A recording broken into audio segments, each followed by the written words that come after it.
Hey, this is just a quick update video about new Terramaster D8 model, which has been released just now, and what is new and is it worth your while.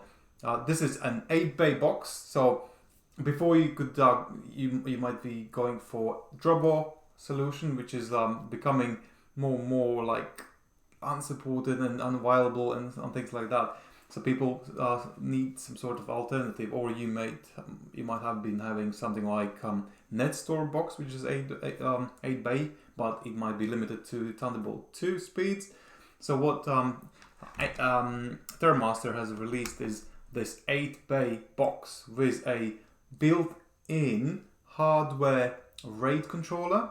And what does it mean? Because normally with things like Akitio, you might connect to your Mac if you got Thunderbolt connection and create something called software RAID.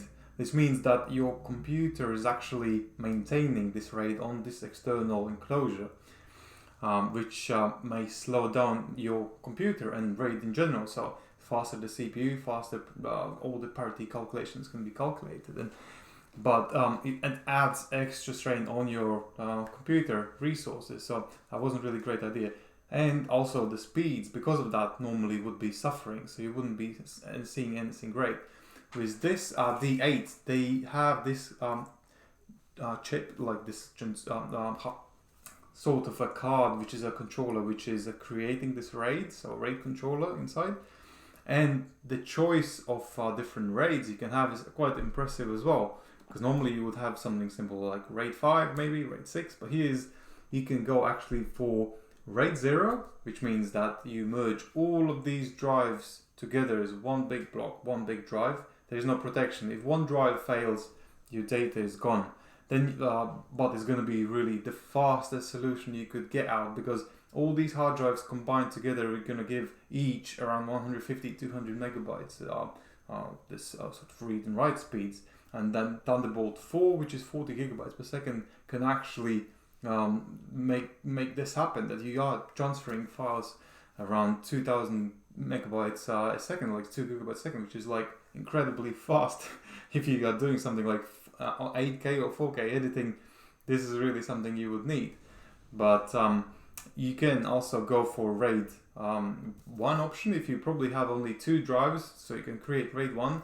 RAID 5, which is going to mean that one drive is going to be, there's going to be one drive redundancy. One drive failing will mean that you can still operate, you can still work on this storage device, but you will need to replace this one disk so that you wouldn't lose your data if the second drive fails. If you go for RAID 6 option, then even if 2 drives fail, none of your data is lost. You just replace these 2 drives and you got your 2 drive protection back live again. RAID 10, this is going to be the combination of safest and fastest RAID. So what's going to happen is it's going to split it in 2 halves. It's going to be similar like RAID 0 combined with RAID 1. So it means that 4 first drives will be mirrored with another 4 drives. So when you're going to be reading something, you're going to be reading from actually 2 copies already of your data, because you're going to be living on 2 disks. So, and the same when you write, writing probably is going to be writing on 2 disks as well. So this option. And JBOD, that means you're going to be creating just a bunch of drives as well. Not very safe option, but something people might choose if they want to store data gradually, like when first disk fills up, second, third, and it just fills all of it up. So it's easier to recover if it fails, because most likely all data will be living on one of those disks rather than it's going to be spread across all the drives. So yeah, this is what is very important, that it comes with a hardware transcoding, hardware RAID chip, which is gonna increase the speeds, so you can actually do transfer files really fast. You can also do go up to 144 terabytes in total storage space, which is crazy.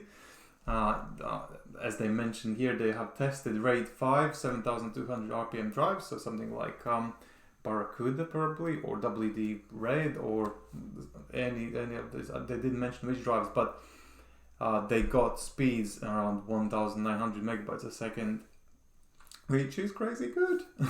And then also they talk about video workflows, which I was saying as well. You could actually consider editing 8K or something. You are limited to a single user. That's the problem, because all DAS boxes work this way, that once you connect to your PC, no one else can connect. So if you want 2 or 3 users connecting to the same storage device, you might need to consider QNAP Thunderbolt NAS option, like 72XT series or new X88X series, where you can add Thunderbolt card. So you can have several users connecting through Thunderbolt and other people connecting through 10 gigabit LAN connection. So then you can actually collaborate and work together. Scalability they mentioned as well. You can daisy chain. So you got 2 Thunderbolt 3 ports. You can connect to a screen or another MacBook, for example. You can charge it if it's compatible, or you can just daisy chain and keep on adding 8 bay boxes like this, and that's how you increase your storage space, which is great. And it works also with Thunderbolt 2. You can just simply get an adapter, connect it, and you got your Thunderbolt 2 Mac able to connect to this storage device, which is great. This is how it looks at the back. So display port, two Thunderbolt ports for daisy chaining. If you want, you can go to NAS Compares, use a search and look up D8 Thunderbolt 8-bay DAS. So you can have a look at the specs on this box. As I mentioned about hardware RAID, it supports a 3.5 inch hard drive, so regular hard drives, or you can stick SSDs in there if you want to really push it to the limits and maybe go even 2000 megabytes a second. That's all possible. These are the RAID options we were talking about, the hardware RAID, all of these RAID migrations, sleep options, smart options. You can go through this all by yourself. So this is what it is. How much noise? 24 decibels. So it's really quite really cool. It's not, you wouldn't probably hear it. This is less loud as you would be speaking actually, which would be 50-60 decibels normally. Power consumption around 100 watts. Which is fairly a lot, but you get this probably for Thunderbolt sort of boxes. 2 years warranty you get, and obviously Thunderbolt 3 speeds. You can go through the specs yourself. I don't know probably what you want to focus more. If you got any questions about this, you can always go to send an email to info.nascompares, or go to right hand corner on NAS Compares and fill the form. If the question will be interesting, we're going to shoot a video and put on the YouTube so we can help others as well. So, helping the world. Okay, have a lovely day and come back.